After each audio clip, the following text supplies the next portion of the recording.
each person.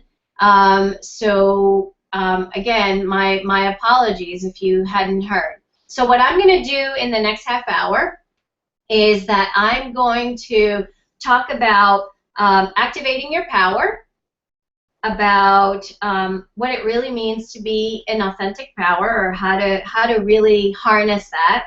And then third, I'm going to talk about community and tactics to make sure that you align with the right community. And for those of you who have been hanging on, thank you. I will go back and re-record what I just went through, but I want to honor your time and your commitment here. And so we'll get started on this, what I'm here to talk to you about. All right, so activating your power. One of the most powerful ways in which we can activate our power is, and all these things that I'm going to talk to you about are going to be very simple, but just because it's simple doesn't mean it's easy. It means that it's going to take practice, right? It's going to take you being really committed to doing this. And the first thing to activate your power is intention. I was talking to my yoga teacher, and he mentioned that, he was talking about the kind of practice that I do in Ashtanga yoga. I basically, do yoga, 5 to 6 times a week, and that takes a huge amount of commitment when you have a family, and when work is also a part of your life. And so there should be sound now, right? Okay, you have sound now. Sorry about that.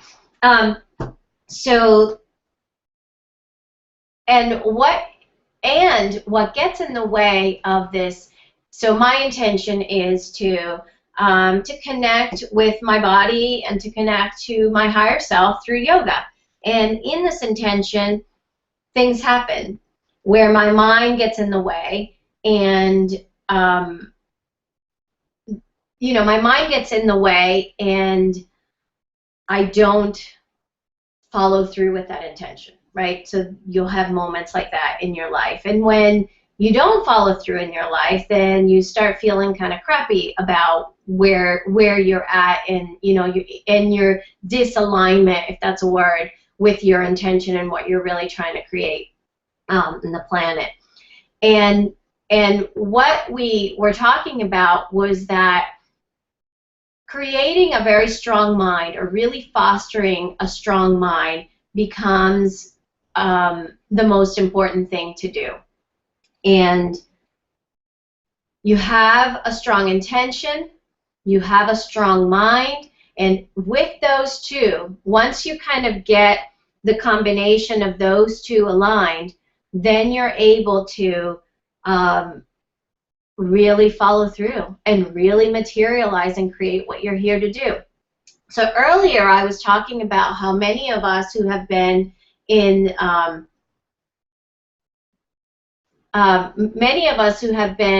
this conscious path have really worked on opening up our heart center and opening up our intuition, and also opening up our connection to the divine, right? And all this is really great. But think about that. It moves the energy upwards. And intention is about taking that energy, whether it's coming directly or through your intuition, and grounding it, right?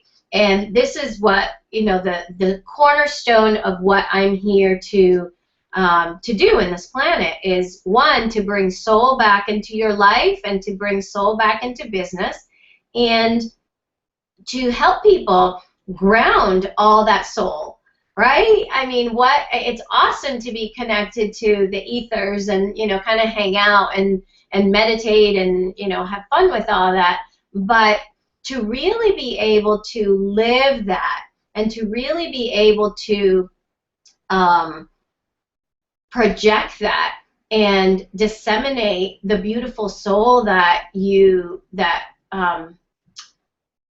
holds the space for you as a human being, is to ground it and really focus on those, you know, if you would, lower chakras to really ground the energy of who you are. And with intention and a strong mind, you're able to do this. So to activate your power, intention is key. The seed intention really becomes your guiding post to the life that you want to create.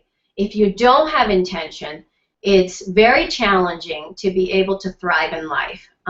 You know, I have personally myself been in times in my life where I was just sort of like bopping around, and because I was connecting so much to this, and this felt so alive for me, but to not ground it was very distracting and very dissipating of my energy.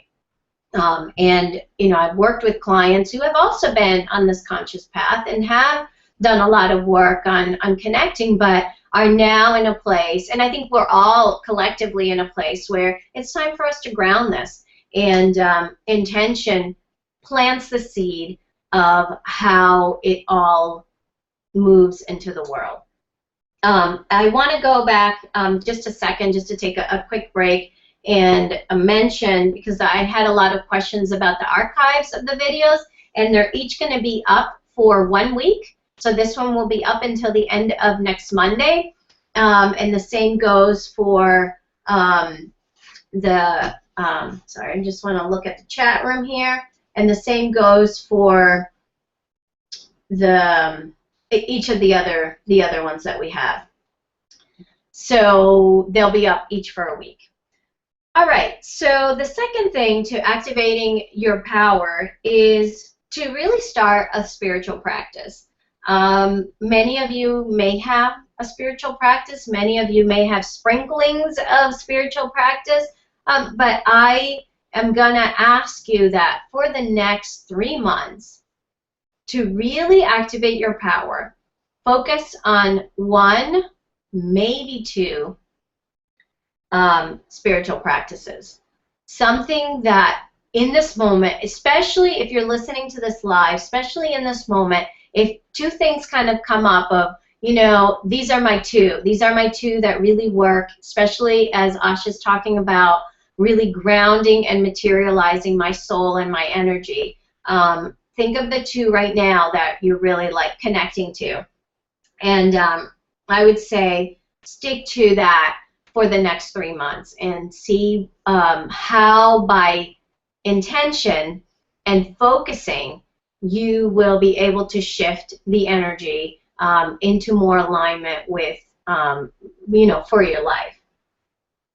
The other practice that I want to share with you is of really rooting that lower chakra. So if you don't know about chakras, you know, there are these energy centers within our body that connect to, you know, perhaps our light body or our soul, some extension of our soul, and connect to the divine.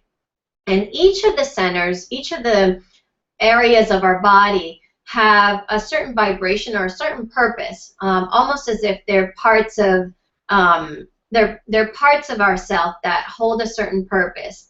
And the root chakra is usually the color associated with it is red, and there's a certain Sanskrit word and shape associated with this root chakra, and it has to do with work, money, position, you know, home, shelter. So these really, really basic needs.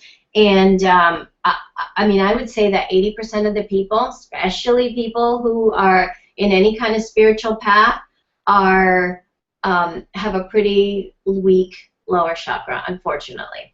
But that doesn't mean you have to stay there. So if you're struggling with money, if you're struggling with work, if you're struggling with, you know, a secure home, if you're struggling with any kind of basic need, food, safety, position, even position of who you are on this planet, then it becomes really, really important for you to have, aside from your spiritual practice, to also have a very grounding practice to bring that that lower chakra into, like, really basically activating it. And if you're interested in a very easy method, I would love it if you sent me an email right now, and before the end of the day, I will send you a very groovy exercise to do to ground that. So my email is ashastories@gmail.com, and that's ASHASTORIES@gmail.com. And if you send me an email and just put on the title of the email, root chakra, I will know what you want, and I will send you the instructions. So again, I really think that's very important, and I've been seeing it lately. It's just become so clear to me that that it's time. It's time for us to ground our soul and ground our authenticity on this planet. And essentially, living an authentic life is really grounding our soul. Right. So now let's kind of move into the authentic power piece and the strategies on how to be in your authenticity. So the first thing is authenticity. What does that mean? It really means that play with the concept of who you are. Play with the concept of, it's almost like trying on different outfits, and as you try on different outfits, you know, kind of check yourself out in the mirror and you say, this works, this doesn't work so much, hold on, I think there might be a question on the Hangout.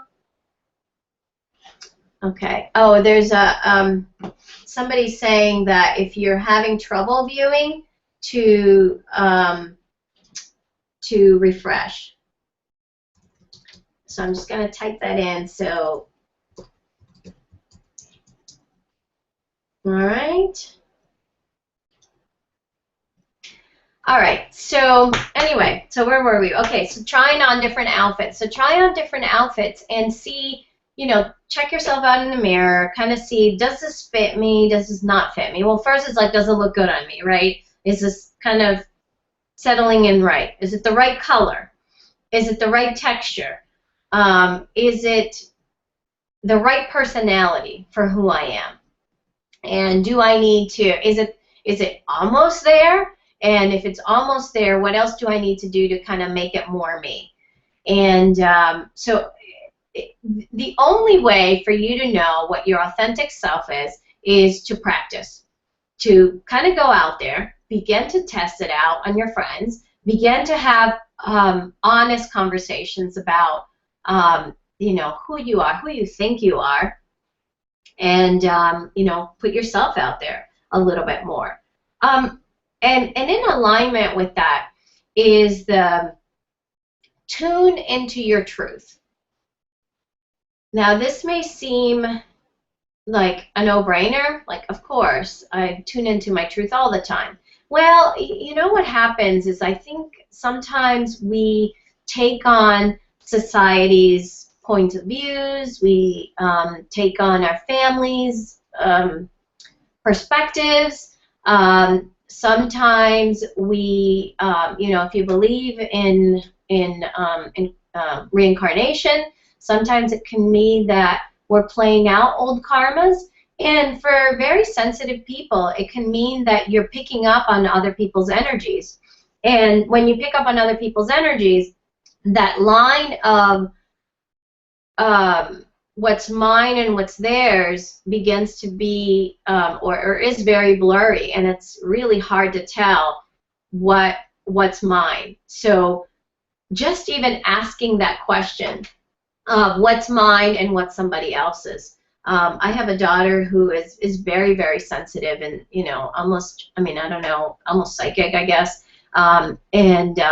She, from an early age, reads people's minds.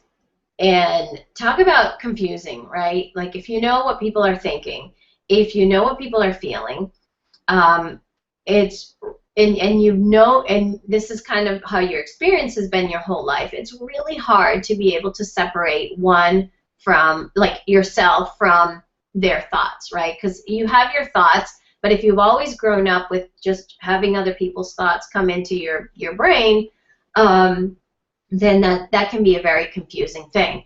Another thing that happens is that when people do begin a spiritual practice to really strengthen their connection to their soul, is that they become more intuitive. And so by becoming more intuitive, you become more sensitive and sensitized to other people's energies and how other people engage in the space, right? So maybe that's an easier transition into defining what's mine, what's theirs, than, you know, say, like the scenario of my daughter, who just has always been this way. So for you, it's been that intuition has been a gradual thing. Then you may start picking up certain thoughts or picking up certain sensitivities that you were not used to before. So it may be easier for you at that point. But again, asking that question, what's mine, what's theirs? Third, I love this one because I think it really taps into our sense of adventure. And I think so much of our being a human being is about tapping into adventure. I know that the audio was not on earlier when I was talking about how I went on my husband and I took our two kids a few years back on a road trip from Boston to Central America. And, that real sense of adventure, that real sense of taking big time risks is what helps people feel more alive. It was really funny because right before we left on this road trip, there was a NPR show on Road Trip Across America, and I called in and said, I'm actually taking a road trip outside of, a lot of through America, because I went through, Boston down into Texas and made a few pit stops. And part of and so anyway, I called in and said I'm taking this road trip, and it's really about, what I want my children to connect to is the sense that they're citizens of the world, like not just citizens of this country, but citizens of the world. And that was a big motivator for us to take the road trip. And this sense of adventure really connected us to who we were individually and who we were as a couple and who we were as a family unit, and really established this microcosm of our energy and how we really bond and move through challenges in a togetherness way. So this next one is about being bold and taking risks in your authenticity. I know it can be scary. Believe me, I know it can be scary. I was trained as a scientist, and I went into business pretty much soon after realizing that I just could not be in a lab. I was a molecular biologist, and that was just not who I was. So I really liked being around people, and I went into the business side of, sales and business development. And so I had a very very pragmatic, very linear kind of way of thinking and life, and I had surrounded myself with people who were in that space of tapping into what they see and not really tapping into what they don't see, the unseen loving forces, as I call them. And so taking risks requires us to step outside of our comfort zone. And, sometimes it can be big and bold and make a big splash, and sometimes it can be gentle and almost like you're tipping your toe into the water and kind of testing it out, right? Just a little bit. And you know what happens? I got to be honest with you. What really happens is that nothing happens.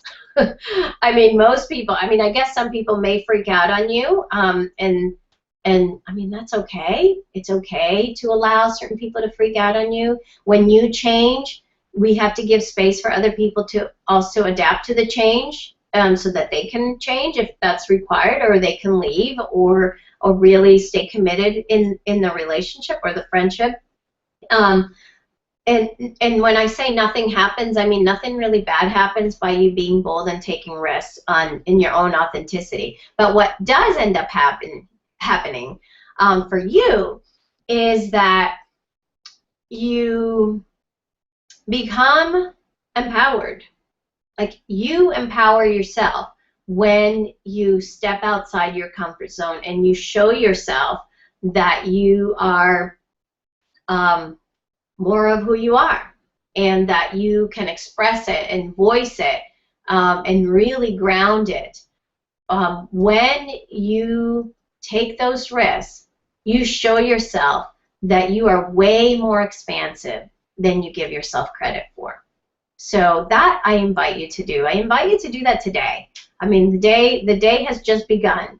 So I challenge you to this little adventure, and make it a game. You know, it doesn't have to be this like, oh my gosh, I'm, gotta do this thing. Just make it a game where you're gonna test out, you're gonna test the waters of your authenticity and put it out there in a little bit of, in a little way.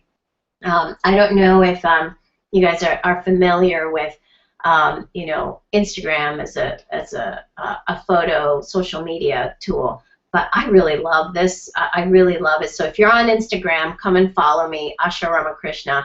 I love it. And I think why I love it is because there's no, I don't know, it's just very clean. It's a very clean system. I can, follow who I follow, and I love it. But what I also love is that it allows people to express themselves, to really put out who they are through images. And I mean, you guys probably know that my husband's a photographer, and so I obviously there's a part of me that really believes in capturing images. I'm looking at the pictures of a hike we did in New Hampshire in the White Mountains. That's up there, and yeah, images are a powerful way to capture a moment.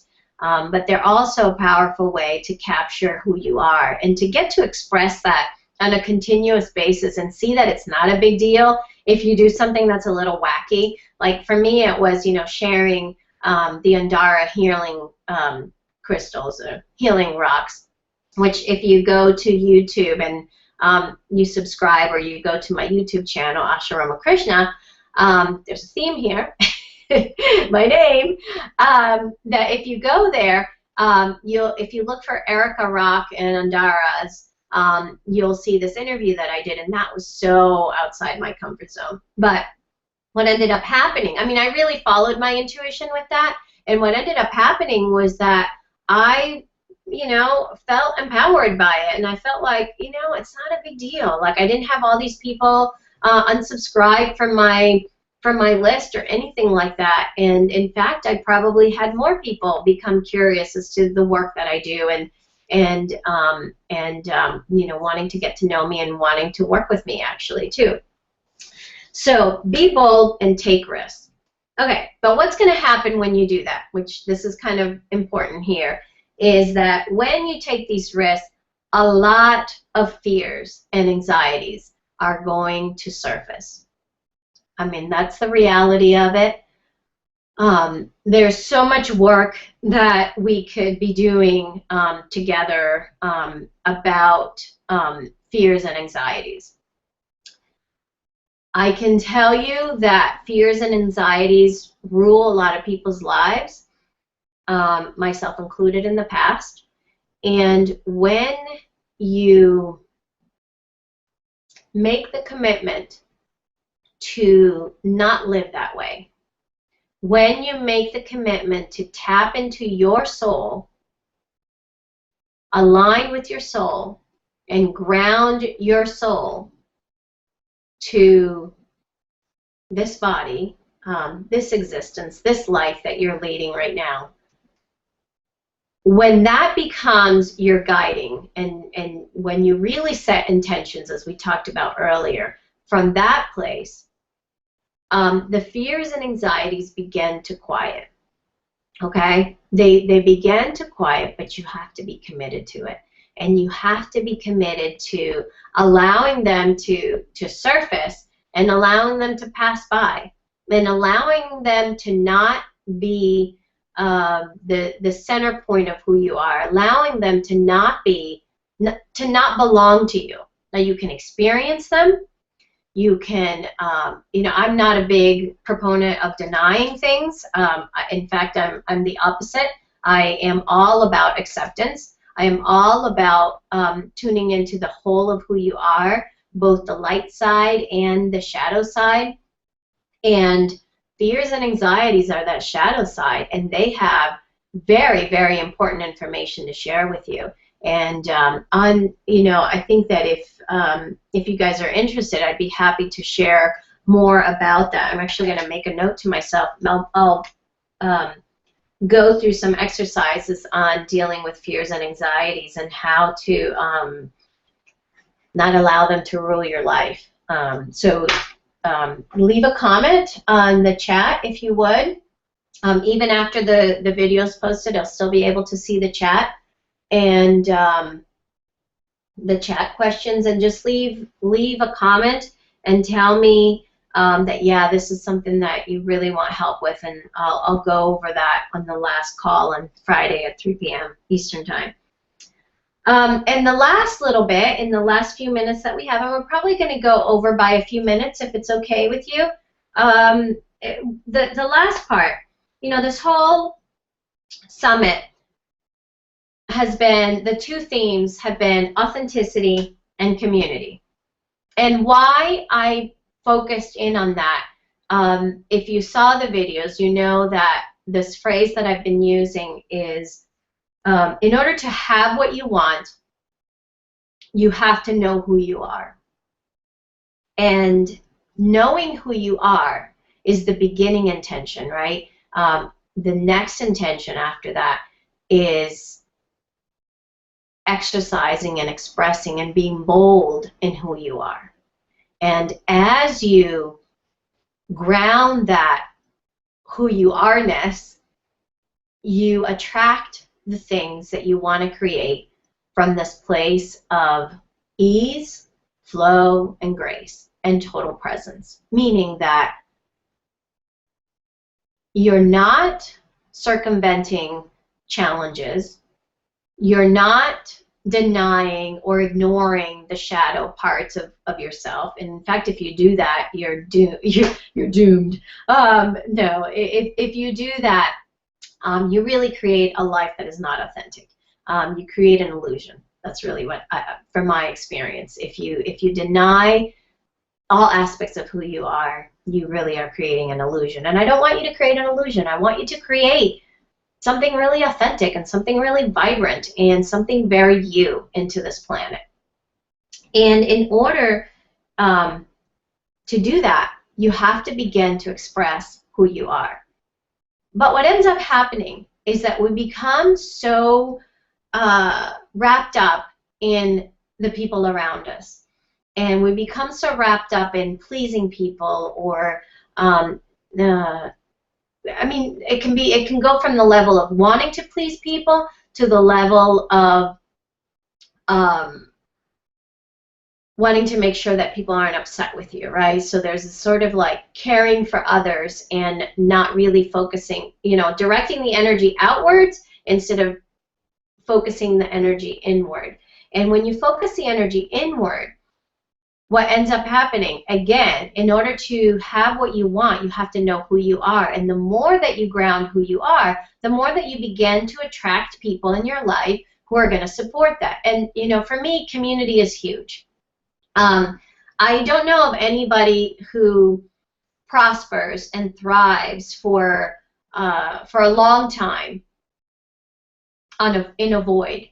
I think that most people that prosper and thrive and do really well in life, and I'm not talking just about financial or career, but who also have very meaningful relationships and who also have a strong sense of fulfillment and a strong sense of truly living their purpose.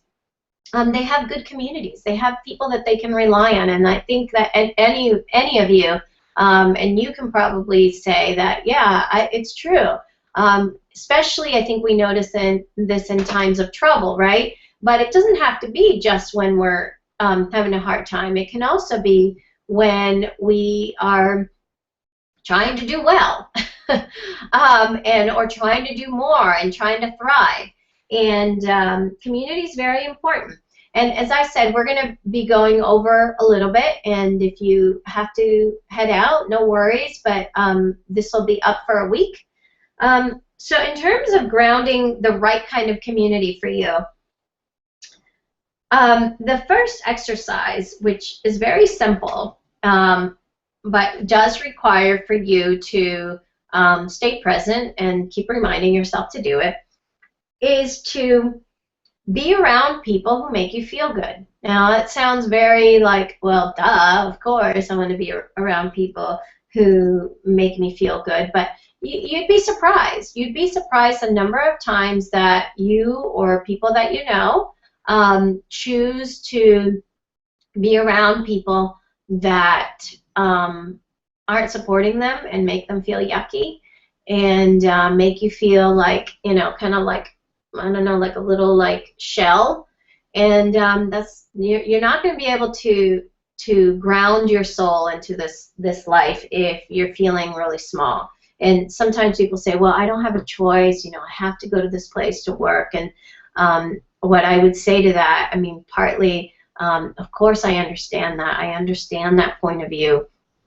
And I'm also going to challenge you that you do have choice. Now, it doesn't mean that you have to quit your job because, like, well, Asha said I have choice, and so I'm going to quit because I know that if I'm in my authentic power, I'm going to be able to attract the right people. But in the meantime, I'm floundering because I don't have an income. Now, that's not what I'm asking you to do. What I'm asking you to do is to begin to choose the people that make you feel good, and that draw out the better, the most luscious expression of yourself. And the people who don't do that, for whatever reason, well, first, they are bringing you information. They're you know, just a big fat mirror pointing out contrast for you. And that's good information to have, but it doesn't mean you have to, like, dwell in it and, you know, be in that. And somebody just left a message. Hi, Asha. I have a meeting and I'm back now. I can hear your brilliant voice. Yay. Thank you. But anyway, yeah, choose people that make you feel good and that draw the very best of you. And those that don't do that, allow for the information that they provide, because they're providing information by triggering you, right? But, you know, don't be a martyr and hang out in that space, okay? Second, this is similar to earlier. It's about taking risks. Again, take risks in sharing. I remember a couple of years back, and people say this to me from time to time when, you know, I talk to them very bluntly and very honestly about my beliefs. And I mean, to me, they're my beliefs, and I don't know, I don't have a big hang up about it. I mean, I have areas where I'm sure, you know, I've through the years had to grow and put myself more out there. But for one-on-one conversations for probably most of my life, I never had any inhibition in speaking my truth.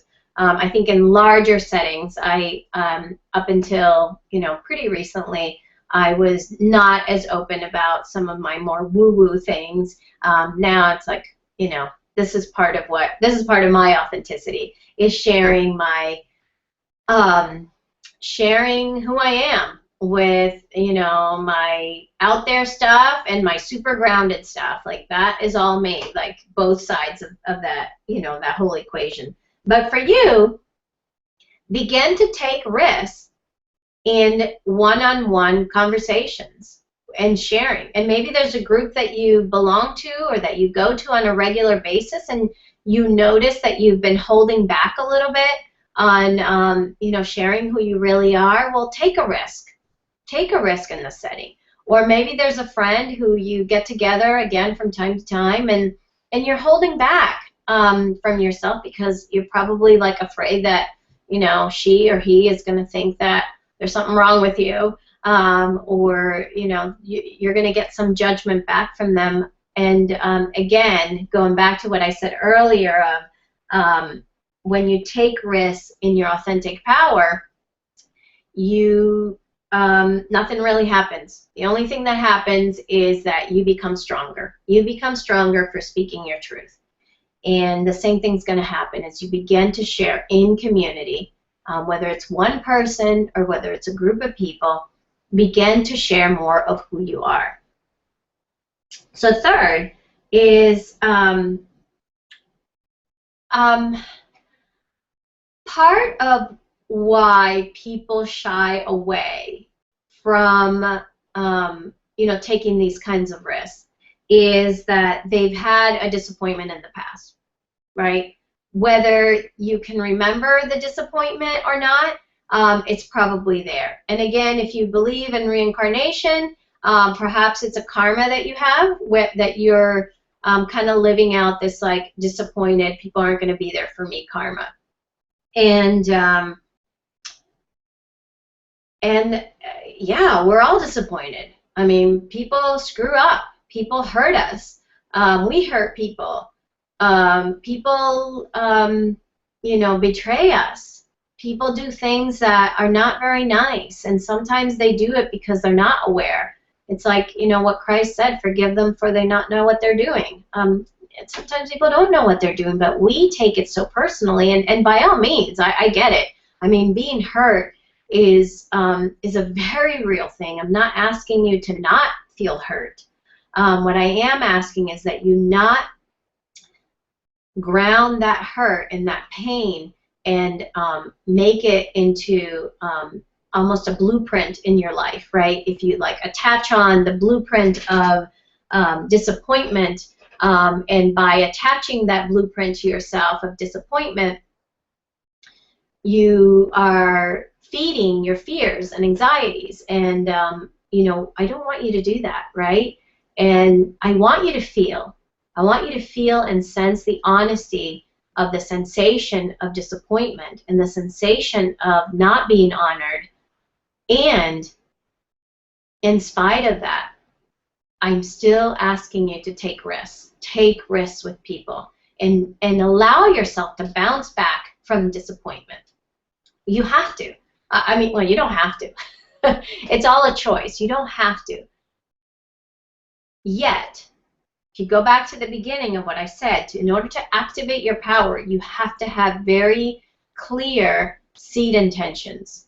Very, very clear seed intentions. And if you're listening in and you haven't listened to you know, the earlier part of the talk, I recommend that you listen to this again, because that beginning part of setting very clear seed intentions is really the direction of your life. So if you have a very clear seed intention, it's important for you to make the choice to bounce back from disappointment. Okay, so that's my invitation. And then how you bounce back from disappointment. Again, I mentioned earlier that I'm going to be talking about how to overcome fears and anxieties on Friday, especially if you send me an email and tell me that you want to do that. So that's at ashastories@gmail.com. So if you send me an email and say, please do share how to overcome fears and anxieties, I will absolutely do that for you. That would be my honor and service to you. And I'll include in how to bounce back from disappointment. So I'm just going to take a note, take notes on that so that I remember to do that for you. But send me an email if that's what you want to do. And if you haven't been listening, if you weren't able to listen to the beginning part when I was talking about activating your power, that there's this really powerful exercise of grounding your root chakra. Send me an email, and in the body of the email put root chakra, and I'll know exactly that you need that what you're wanting to do. And re-listen to this also if you would. Okay, now last thing in order to have the right community, you have to make a commitment to gifting your time. You have to make the commitment to get together with people for coffee or tea or lunch or whatever. You know, I don't know. I don't know what else to say about that. It's just if your seed intention is to have right community, people that support you and your authenticity, you have to gift your time to yourself and to the people who you want to connect to be supported and that you want to be a support system for. You have to invest. I mean, you have to invest in people. You have to invest in relationships in order to nurture them. It's like, again, if you see intention as a seed, well, you plant the seed, and in order to have this seed really grow into an incredible manifestation, you have to tend to it. You have to water it. You have to, you know, I mean, my grandmother was a very avid orchid, I don't know what you call them, I don't know, she had a lot of orchids. And so anyway, she had a lot of orchids, and I know a lot of people who say, I didn't know this earlier in my life, but people now tell me that it's really challenging to keep orchids happy and to have them flower and all this stuff. And someday I'll explore that. But she used to say that how her plants were kept happy is that she would talk to them. She would water them every day, and she would talk to them and really kind of put that positive energy into them. Now, this may sound really hokey, and you know, if you know my background, I was trained as a molecular biologist and, you know, went into business. But I remember having a conversation with one of the most renowned, one of the most renowned propagators of stem cell, culturing stem cells. And if you know anything about that, it's actually very tricky to culture stem cells. And I asked her, you know, because people were seeking her from all institutions, like Harvard, MIT, like all these places. And I said, well, what is it about what you do that makes your cells thrive as opposed to like anybody else? And she was like, you know what, Asha? I treat them like they're my children. I talk to them. I take care of them. I come in on the weekends and, you know, change the media and, you know, kind of take care of them, do all the things that cells need in order to thrive. And you know, there was something about her saying that was so brilliant. And if you know anything about stem cells, you know that they're sort of kind of the foundation of who we are as human beings, right? And, you know, having this woman, very scientific, very smart, say that to me was like an aha moment, because it's not just about cells, it's about, you know, the composites of cells of who we are as human beings, and we have to nurture, we have to take care of, we have to talk, we have to speak to, we have to engage in loving kindness and in authenticity with people in our lives. So that's what I recommend for you. So we are a little over time, and I just want to thank you for being here and for being a part of activating your authenticity and activating a year of community. And I hope, it is my hope and my wish that you have been able to get a lot out of this. And I also want to invite you to come back, tune in today at noon Eastern Time to speak with my friend Suzanne. Suzanne has come up with a system of tracking your cycle in order to know where you are and in your energy, in order to know where you, it's really interesting. It's a really beautiful book that she put together, and I mean, it's not only is it beautiful, it's like very easy to follow, and it's also very accurate.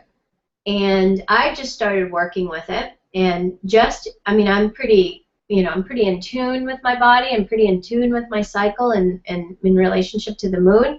But this really, her system's very, very precise. And she shows us ways to be able to track our hormonal rhythm to manifestation. Basically, like when to exert your energy out, when to retain your energy, and how not to force things, but to really honor where you are in your cycle for the sake of having, a life that is um, from a place of thriving and from a place of being authentic. So she will be talking to us in just 45 minutes. So I hope that you come back to that. Have a great rest of your morning, and I'll speak to you soon. Let's see, what else? I will be, as I said, I know that the first half hour of this I wasn't recording sound, so I'm really sorry about that. My sincere and humble apology for that. But I'll re-record it, and it'll be up, and I'll put it up, so don't worry. And that's it. All right, I'll talk to you in a little bit, and have a great morning. Talk to you soon. Bye.